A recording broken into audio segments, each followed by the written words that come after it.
Hello everyone, आज है 3 जून और आज इस वीडियो में हम बात करने जा रहे हैं आलोक इंडस्ट्रीज के बारे में। देखिए, 20 रुपए का ये शेयर है और कल के दिन में हमें यहाँ पर हल्की सी तेजी देखने को मिली थी, लेकिन पिछले कुछ दिनों से अगर हम देखें तो ये शेयर 18 रुपए तक टूटा था, बाद में 21 रुपए तक भी गया और अभी थोड़ी सी गिरावट दिखा भी रहा है। वीडियो में हम डिस्कस करेंगे कि आलोक इंडस्ट्रीज का शेयर जब हाल फिलहाल में 20 रुपए के आसपास ट्रेड कर रहा है, तो क्या यहाँ पर खरीदारी करने का सही मौका है कि नहीं, और जिन्होंने ऑलरेडी खरीदारी करके रखी है उनको यहाँ पर क्या करना चाहिए। तो वीडियो को मैं शुरू करूँ उससे पहले अगर आपने अभी तक चैनल को सब्सक्राइब नहीं किया है तो प्लीज अभी इसे सब्सक्राइब कर लीजिए, क्योंकि आगे भी बहुत सारे वीडियोस हैं जो वो काफी ज्यादा हेल्प करेंगे। तो चलिए शुरू करते हैं। तो आलोक इंडस्ट्रीज 20 रुपए का शेयर एक महीने में देखिए तो 6% के आसपास का ग्रोथ है। 18 तक गया था, अच्छी तेजी बनी, 21 तक पहुंचा, लेकिन अब धीरे धीरे नीचे की तरफ भी ये शेयर आ रहा है। पिछले एक साल में देखे तो कोई ग्रोथ नहीं है, जहां शुरू हुआ वहीं पे खत्म हुआ, लेकिन उस बीच एक बड़ी रफ्तार और एक बड़ी गिरावट जरूर देखी। लेकिन अगर आप यहाँ पर देखें तो पिछले साल 9वें महीने से लेकर अब तक शेयर में कोई बड़ा मोमेंटम नहीं है। ये हम देख 24 रुपए तक का हाईज बना था, इससे मतलब अगर हम पिछले 9वें महीने से लेकर अब तक अगर हम देखें तो जो प्राइस रेंज है वो 25 रुपए से लेकर 18 रुपए के आसपास का है। ना कोई बड़ी गिरावट है, ना कोई बड़ी तेजी, सॉरी, हमें कोई बड़ी तेजी और कोई बड़ी गिरावट यहाँ पर देखने को नहीं मिला। देखिए, ऑलमोस्ट फ्लैटिश चार्ट हमें देखने को मिल रहा है, ऑलमोस्ट फ्लैट है। इवन इवन इस साल की शुरुआत से अगर हम देखें तो और ज्यादा फ्लैट चार्ट हमें यहाँ पर देखने को मिल रहा है। बहुत ही कम तेजी और गिरावट में अब ये शेयर कारोबार कर रहा है, लेकिन पिछले 3 साल का हम ग्राफ देखें तो 840% का ग्रोथ दिखा चुका है ये शेयर। 1.5 रुपए से भी कम कीमत पर शेयर ट्रेड कर रहा था, बड़ी रैली बनी, गिरावट आई, बहुत शानदार रैली बनी। और एक्चुअल में देखा जाए तो आलोक इंडस्ट्रीज कर्जे के बोझ के तले बर्बाद हो चुकी थी।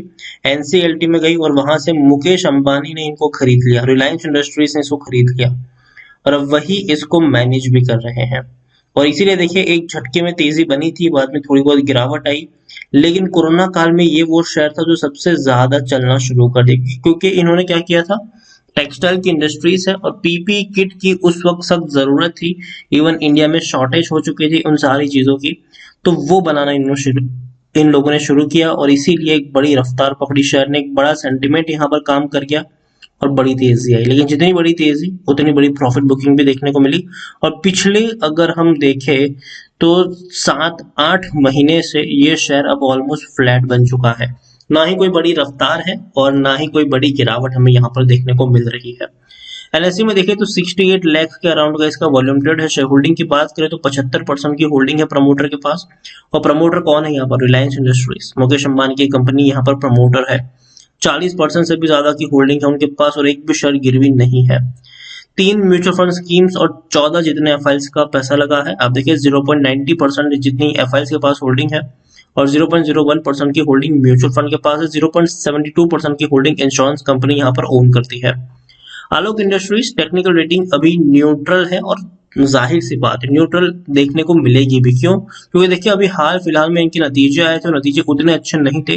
तकरीबन 500 करोड़ का इनको नुकसान हुआ था मार्च क्वार्टर में और इसलिए डाउन ट्रेड में भी था ये शेयर कुछ दिनों के लिए, लेकिन बाद में तेजी भी बनने का रीजन भी यही है कि यार 18 रुपए एक स्ट्रॉन्ग सपोर्ट के तौर पर काम कर रहा है इनके लिए। पिछले काफी वक्त से अगर हम देखें तो ये शेयर 18 और 19 का एक स्ट्रॉन्ग सपोर्ट बना चुका है। देखिए यहाँ पर 18-19 का एक स्ट्रॉन्ग सपोर्ट बन चुका है, उससे नीचे तो ये क्या ही जाएगा। तो कह सकते हैं कि ऑलरेडी शेयर काफी नीचे के प्राइस पे ट्रेड कर रहा है और इससे नीचे तो ये क्या ही चला जाएगा। मुश्किल शायद 18 रुपए तक ये शेयर जा सकता है, उससे नीचे इसके जाने के चांसेस अब बहुत कम नजर आ रहे हैं। According to Moneycontrol user 88% लोग खरीदने की सलाह दे रहे हैं, 12% लोग बेचने की बात कर रहे हैं। और यहाँ पर हम बात करने जाए तो अब देखिए, रेवेन्यू में बढ़िया रफ्तार थी, भले ही प्रॉफिट ज्यादा नहीं हुआ पर इवन बड़ा नुकसान हुआ, लेकिन फिर भी रेवेन्यू में देखिए किस तरीके से उछाल आया है। कोरोना काल में जून क्वार्टर में 370 करोड़ के आसपास का रेवेन्यू था, वो बढ़कर 820 करोड़ रहा, फिर 1213 करोड़ का रेवेन्यू रहा और अब 1465 करोड़ से भी ज्यादा का रेवेन्यू। मतलब आप देखिए किस रफ्तार से इनके रेवेन्यू बढ़े हैं। प्रॉफिट अगर देखें तो मानता हूं कि तकरीबन 500 करोड़ का इनको नुकसान हुआ है, लेकिन फिर भी मुझे लगता है कि एक दो क्वार्टर में शायद एक अच्छी शुरुआत आपको यहाँ पर होती हुई नजर आ सकती है। हालांकि जून क्वार्टर से मुझे ज्यादा उम्मीदें नहीं है, क्योंकि जून क्वार्टर हम सब जानते हैं कि ज्यादातर लॉकडाउन में बीता है और कोरोना की सेकंड वेव में ये क्वार्टर बीता है, तो काफी बड़ा इम्पैक्ट इनके बिजनेस पर पड़ा होगा। लेकिन जून के बाद का जो क्वार्टर होगा सितंबर का, मुझे उससे सबसे ज्यादा उम्मीदें हैं, क्योंकि देखिए जून के बाद हम लोग अनलॉक के फेज में ऑलरेडी आ जाएंगे, क्योंकि वैक्सीनेशन का कामकाज जो है वो बहुत तेजी से शुरू हो चुका है अब। और धीरे धीरे हम देखें तो कोरोना के जो केसेस हैं वो अब काबू में होते हुए नजर भी आ रहे हैं। तो जैसे ही सिचुएशन नॉर्मल होगी, याद रखिए शेयर में आप एक अच्छी तेजी की उम्मीद कर सकते हैं। और यहाँ पर आप देखेंगे तो कंपनी के पास 75% की होल्डिंग है प्रमोटर की, और एक भी शेयर इनका गिरवी नहीं है। फंडामेंटली मुझे स्ट्रॉन्ग नजर तो अभी आ रहा है, लेकिन आने वाले समय में क्या होगा ये कहना मुश्किल है। लेकिन हाँ, आलोक इंडस्ट्रीज को लेकर एक चीज मैं कहूंगा, ठीक है, ये वो शेयर नहीं है, मतलब उन लोगों के लिए ये शेयर नहीं है जो शॉर्ट टर्म के निवेशक है। जिन लोगों का ये मानना है कि भैया मुझे आज यहाँ पर बाइंग करनी है और एक महीने में मैं प्रॉफिट लेके निकल जाऊंगा, तो आलोक इंडस्ट्रीज से आप दूर रहिए। यहाँ पर पता चला कि 2 महीने बाद भी ये शेयर 20 रुपए के आसपास से खेल रहा है, तो इससे दूर रहिए। लेकिन हाँ, अगर आपका नजरिया 2-3 साल का है तो एक अच्छा मूव देखने को मिल सकता है आने वाले वक्त में। जैसे कि मैंने आपको कहा कि मार्च क्वार्टर में एक बड़ा नुकसान इनको हुआ, हमने 500 करोड़ का नुकसान देखा है मार्च क्वार्टर में, ठीक है। जून क्वार्टर में भी आपको नुकसान देखने को मिल सकता है, क्योंकि पेंडेमिक का दौर था, लॉकडाउन का दौर था और कोरोना के केसेस बहुत ज्यादा बड़े थे, और जून क्वार्टर में ही सबसे ज्यादा पैनिक फैला था, ठीक है। तो नुकसान हो सकता है उसमें, लेकिन सितंबर और दिसंबर एक अच्छे क्वार्टर्स रहेंगे, तो अभी भी इनको ऊपर उठने में अभी 2-3 महीने का वक्त लगेगा। तो मेरे हिसाब से आलोक इंडस्ट्रीज में खरीदारी वही लोग करें जिनका 2-3 साल का नजरिया है। और देखिए मुझे 20 रुपए के आसपास आलोक इंडस्ट्रीज कभी महंगा नहीं लगा, लेकिन अगर ये 27, 28, 25 रुपए से ऊपर निकलता है तब शायद मुझे ये थोड़ा सा महंगा लग सकता है। लेकिन जब तक शेयर 21 रुपए से भी नीचे है तब तक मुझे लगता है कि ये सस्ता शेयर है, और आप यहाँ पर टुकड़ों में खरीदारी कर सकते हो। अगर मैं यहाँ पर वर्ड यूज कर रहा हूँ टुकड़ों में, ठीक है, कि अगर मान लिया कि आपको यहाँ पर 1000 शेयर खरीदने हैं तो आप 200 शेयर खरीद सकते हैं, और हर 1 रुपए की गिरावट पर आप 200 शेयर की क्वांटिटी ऐड करके चल सकते हैं। हर 1 रुपए की गिरावट पे किसी एक प्राइस से बहुत सारे शेयर्स मत खरीदना, फिर बाद में आप ही कहो, आप कमेंट में बताओ कि सर मैंने 21 पे खरीदा हुआ है, अब ये 19 पे आ गया, अब मैं क्या करूं यहाँ पर। तो इसीलिए मैं कह रहा हूँ कि टुकड़ों में खरीदारी करो, और हर 1 रुपए की गिरावट पे आप यहाँ पर एवरेज करके चल सकते हो, और तभी खरीदारी करो जब 2-3 साल का आपका नजरिया हो। अगर 2-3 महीने का हो तो अगेन कह रहा हूँ कि प्लीज स्ट्रेट अवे इसको रिजेक्ट कर दीजिए, कोई पढ़ने की जरूरत नहीं है यहाँ पर। अगर आपका नजरिया 1-2 महीने का है, क्योंकि पता चला कि 2 महीने बाद भी इसी के आसपास ये घूमता नजर आपको घूमता मिल जाएगा। तो आलोक इंडस्ट्रीज मुकेश अंबानी के पास है, बड़ा पैसा अब इनके पास जरूर है, मैनेजमेंट अच्छे से काम कर भी रहा है, और धीरे धीरे हम लोग अनलॉक के फेज में आने भी वाले हैं, और डेफिनेटली जो बिजनेस है वो बढ़ता हुआ नजर आ भी सकता है।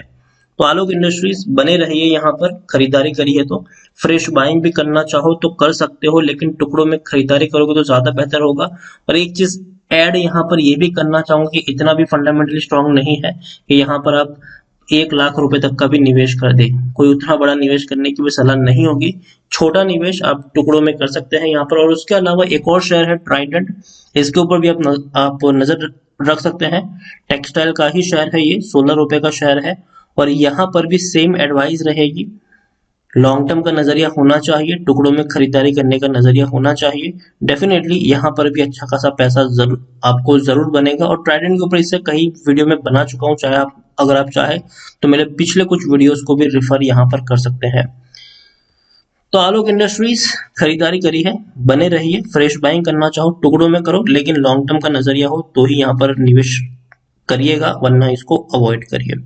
वीडियो को एंड करो उससे पहले एक डिस्क्लेमर यहाँ पर देना चाहूंगा कि देखो, आलोक इंडस्ट्रीज के बारे में या फिर इवन जितने भी वीडियोस मैंने अपलोड किए हैं वो सारे वीडियोस एजुकेशन पर्पस के लिए हैं।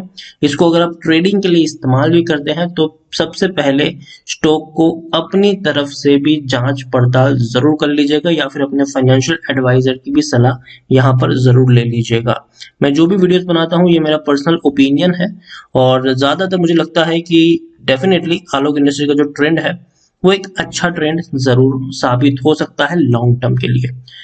वीडियो को यहीं पे एंड करूंगा। पसंद आया हो तो लाइक करो, शेयर करो। चैनल पर अगर पहली बार आए तो प्लीज सब्सक्राइब करें और आलोक इंडस्ट्रीज के बारे में आप क्या सोचते हैं वो भी आप मुझे कमेंट में लिखकर बता सकते हैं। Thank you.